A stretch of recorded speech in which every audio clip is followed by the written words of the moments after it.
trying to find Uncle Kurt. And there they are. And he's out there queuing to come through security and immigration. Where are we? In an airport. The tiniest airport in the world, basically. At what city? Tall.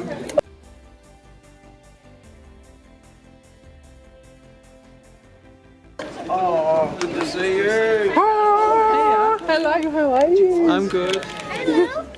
Oh, that was a bit bonkers. I'm good, thanks. How are you? Yay! Woo! Two flights arrive within 5 minutes of each other.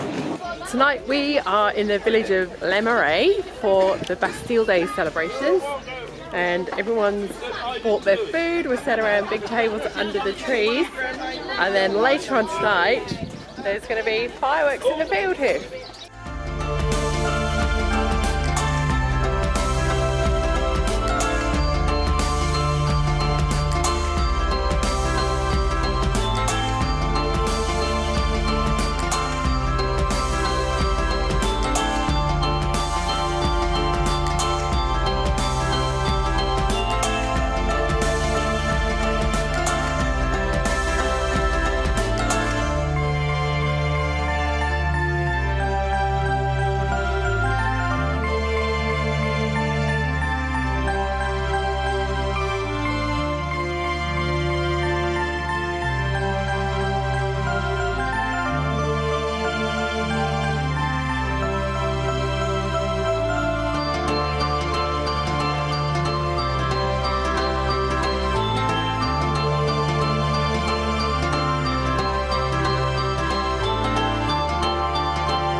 Bonjour, everyone. Today we are in Richelieu again because there's a brocante today, and we're just going to have a little wander around the town as well. And today it's Bastille Day. It is, yeah, good girl, well remembered.